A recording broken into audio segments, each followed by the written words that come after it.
ఇప్పుడు రేవంత్ రెడ్డి గారు పెట్టిన మేనిఫెస్టో కావచ్చు, ఇంకా ఇతరత్ర అంశాలు కావచ్చు, నెరవేరినాయా? ఆయన ఏం చేయలేదు. ఆయన ఇంకా మేనిఫెస్టో పెట్టాడు అంతే.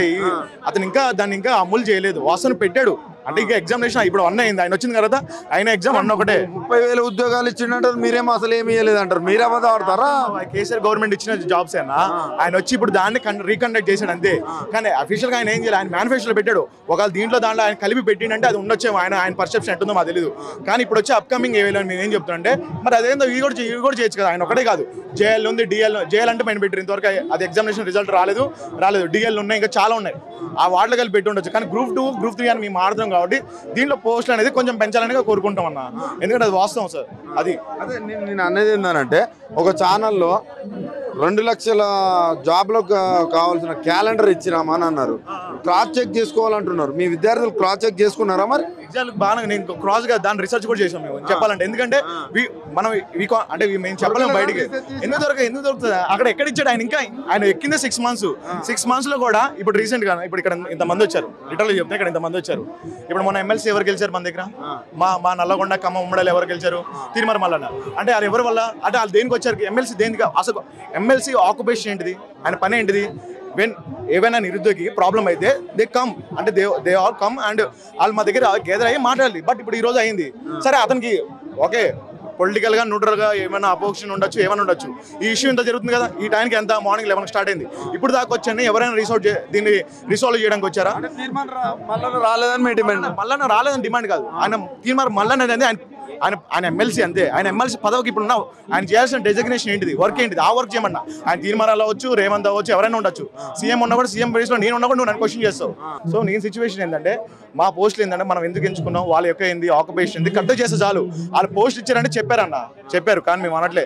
కానీ చెప్పిన తర్వాత ఇంకా అవడానికి టైం పడుతుంది. కాబట్టి ఇప్పుడు మేము మా ఒక స్పెసిఫికేషన్ రిక్వెస్ట్ ఏంటంటే డిఎస్సి సంబంధించింది, గ్రూప్ 2 అండ్ గ్రూప్ 3 అండ్ కొంతమంది పీఈడి అంటే మన కాపిన బ్యాక్గ్రౌండ్ పీటీ కూడా అంటే పోస్టులు మన స్కూళ్ళల్లో వీటిలో ప్రతి ఒక్క దాంట్లో పీటీ ఉంటాయి. కాబట్టి వాటికి సంబంధించి కూడా కొంచెం ప్రాబ్లమ్స్ అయినాయి. బల్మూరు వెంకట్ మీ తరఫున నిలబడతా అంటుండు. అలానే నేను విద్యార్థుల తరఫునే పోరాడే వ్యక్తిని నేను అది అని అంటున్నాడు బల్మూరు వెంకట్. ఎప్పుడన్నా మేము ఈ సమస్యలను పట్టించుకుంటే దాఖలాలు ఉన్నాయా? అంటే సీరియస్లీ బల్మూరు వెంకట్ అంటే నేను ఇంతవరకు వీడియోలు చూశాను. ఆయన జేఎన్టీయూలో అయిపోయిందంట.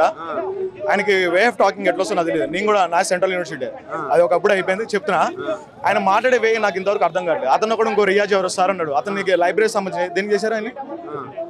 లైబ్రరీ సంబంధించిన దాంట్లో ఇది అసోసియేషన్ హెడ్ అంట ఆయన. సో అతను ఒకరికి ఒక టాకింగ్ వే లేనప్పుడు అతనికి ఎట్లా ఇచ్చారు? అసలు ఇవన్నీ చెత్త పాలిటిక్స్ అన్న నా దృష్టిలో. అంతే. ఏంటంటే మాకు కావాల్సింది ఏంటంటే లైట్. ఇప్పుడు నేను ఒక పొజిషన్లో ఉన్నా కానీ మాకు కావాల్సింది ఏంటంటే, అంటే నేను పాలిటిక్స్ చేయాలని కాదు. ఎందుకంటే వాళ్ళు ప్రెస్ మీట్లలో పెట్టి మేము విద్యార్థులకు న్యాయం చేస్తున్నాం, 1:50 తీసుకుంటాం, అది దాన్ని ప్రెస్ మీట్ పెడుతున్నారు. కాబట్టి ఎవరైతే ప్రెస్ మీట్ పెడుతున్నారో వాళ్ళ పేరు చెప్తున్నాను నేను. ఓకే ఆయన బెటర్ కాబట్టి సరే చేస్తున్నారు. కానీ ఆయన ఇప్పుడు వచ్చారు ఇక్కడికి రాలేదు. ఇంకా వస్తారేమో, ఇంకా ఈవినింగ్ దాకా ఉంది కదా, ఈవినింగ్ దాకా రావచ్చేమో. నేను కాదంటే కానీ ఎవరేం పెట్టినా కానీ ఇష్యూ సాల్వ్ చేయడానికి 5 నిమిషాలు పని అన్న. గవర్నమెంట్ తలుచుకుంటే ఇది పెద్ద ప్రాబ్లం కాదు. ఇప్పుడు రీసెంట్గా ఉమెన్స్కి బస్సు ఇచ్చారు. నేను చెప్తున్నా నా పర్సెప్షన్ కూడా ఉంటాయి. ఇప్పుడు ఉమెన్స్కి ఈ బస్సు ఫ్రీ ఇచ్చారు, దానివల్ల ఉమెన్స్కి ఎడ్యుకేషన్ ఫ్రీ అవ్వచ్చు కదా. ఎడ్యుకేషన్ మీ తల్లికి ఒక 6,000 మిగులుతానే కదా రేవంత్ రెడ్డి చెప్తున్నాడు. నెలకు 6,000 అంటే ఆయన ఎకనామిక్ స్టా చెప్పడానికి, ఆయన ఎకనామిక్ స్టా అంటే చెప్పడానికి ఆయన ఎకనామికల్ గా బాగా తెలిసిన ఆయన.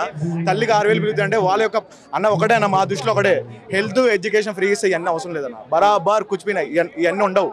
హెల్త్ ఎడ్యుకేషన్ బరాబర్ మనం అన్ని సెట్ అయితే ఆయన అవును అది ఒక వేలో చూసుకుంటే అవుతుంది, ఇంకో వేలో చూసుకుంటే ఇంకోరికి అవుతుంది. ఇప్పుడు నీకు ఒక పర్సెప్షన్ ఉంటుంది, నాకు ఒక పర్సెప్షన్ ఉంటుంది, ప్రతి ఒక్కరికి డిఫరెంట్ ఇండివిజువల్ పర్సెప్షన్ ఉంటుంది. ఏంటంటే 6,000 ఛార్జ్ మిగిలే అంత మహిళ తిరుగుతారా?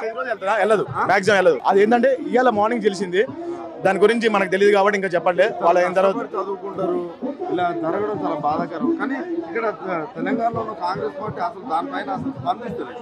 నీటి పైన కావచ్చు, నీటి పైన కూడా స్పందిస్తలేదు.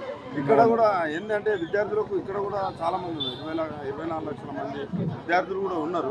మరి 24 లక్షల మందికి ఇలా అన్యాయం జరుగుతుంది అంటే కాంగ్రెస్ ప్రభుత్వం పట్టించుకోకపోవడానికి మీరు ఎలా చూస్తారు? ఏంటంటే అన్న, కాంగ్రెస్ ప్రభుత్వానికి చెప్పేది ఏంటంటే వాళ్ళకున్న ఇప్పుడు పెట్టారు యాజ్ వెల్ లాస్ట్ మేనిఫెస్టో వచ్చారు. పాపం వాస్తవానికి కాంగ్రెస్ ప్రభుత్వం కూడా వీళ్ళు నిరుద్యోగులు లేకపోతే లేదు.